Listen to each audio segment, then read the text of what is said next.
बाजा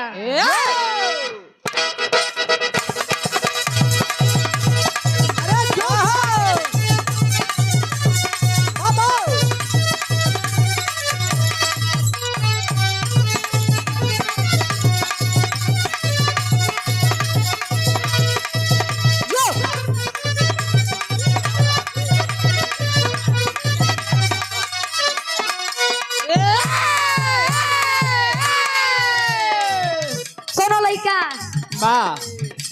का यार कोनो लड़का कोनो लड़की के खूबसूरती के बखान करे वाह वाह ऐसा नहीं भाई कि हमारे काका दादा हरे प्रेम नहीं करत रहे एना उ लोग प्रेम करत रहे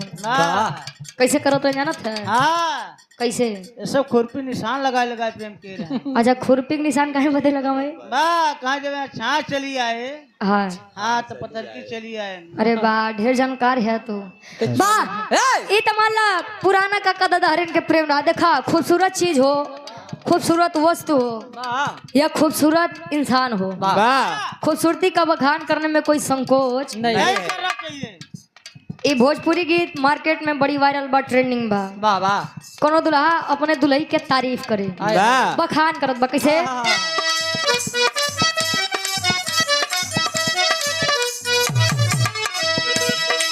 तोहरा में बात कुछ खास बावे हो तोरा में बात कुछ खास बाड़े हो तोरा में बात कुछ खास बाड़े हो बनल ब्यूटी झकास बावे हो बनल ब्यूटी झकास बाड़े हो यो बनल ब्यूटी झकास बाड़े हो तहरा में बात कुछ खास बावे हो बनल ब्यूटी झकास बावे हो नया बारू कनिया नया बजवनिया नया बारू कनिया नया बजवनिया देखी के गड़बड़ मिजाज लागे छोड़ा छोड़ा छोड़ी दा राजा रंगबाज हमरा लाज लागे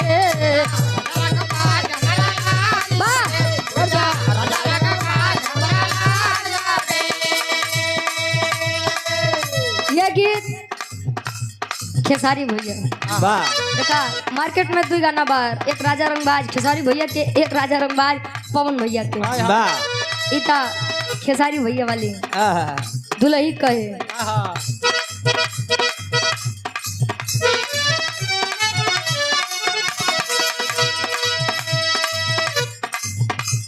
गीत बा प्रेमी कहे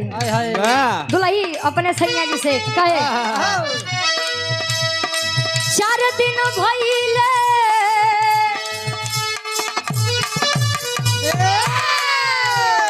चार दिन भइले गवन करैले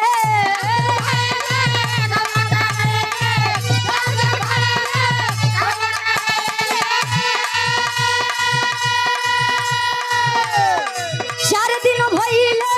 गवन करैले अपन सुहाग रतिया मनल नहीं खे कान लइका कहे तहरा राजा रंगबाज के मिजाज अभी बनल नइखे तहरा राजा रंगबाज के मिजाज तहरा राजा रंगबाज के मिजाज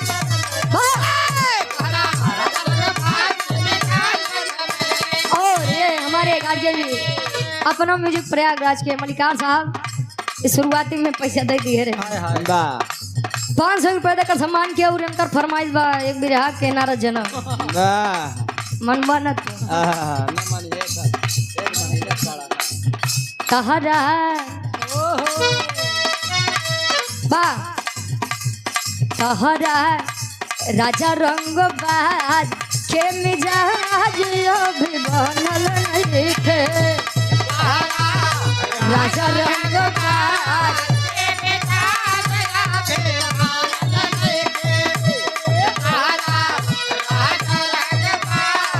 के मिजाज अभी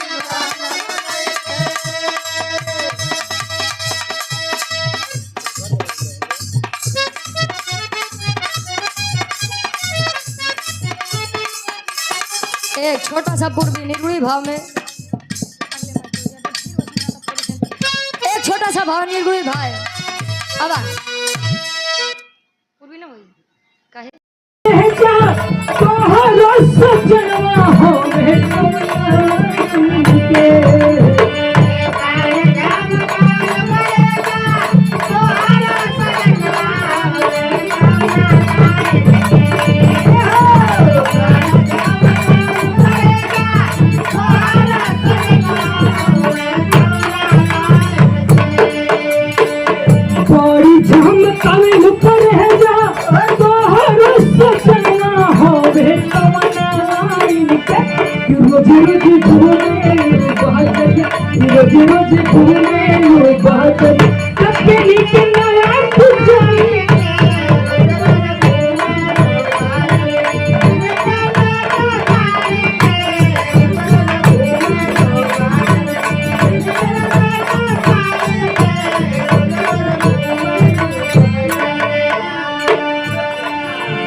मनोज भैया का ना रह गई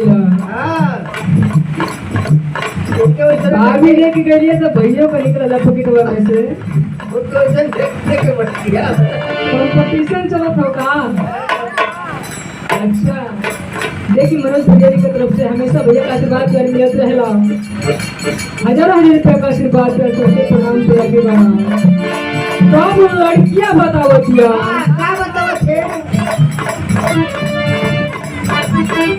कहल हमर माने सैया कहल खैरो नयल करती हवे हो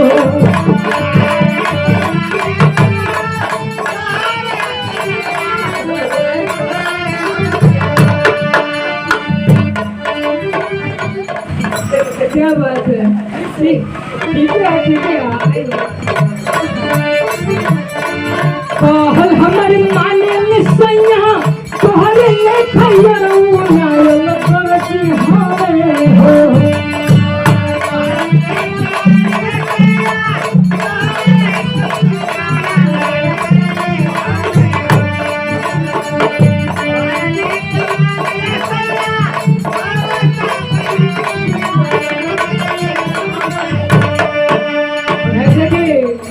आदमी बड़ी दीदी रामदुलार चचा जी का बिटिया रानी हमारे बड़ी बहन देखी दीदी की तरफ से 100 रुपए का आशीर्वाद दिया सबके प्रणाम लगी हो। कहल हमर माने सैया तोहरे खैरो नयल करती हवे हो और कहे हो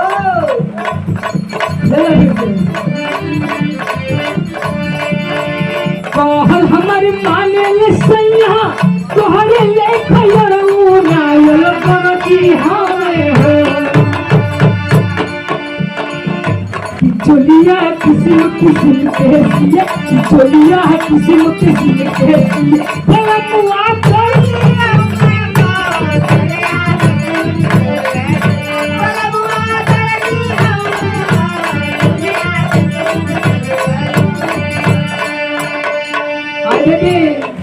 उजाला दीदी की तरफ से देखिए 100 रुपए का आशीर्वाद प्यार सबके गोच में बोल लागत है। हेलो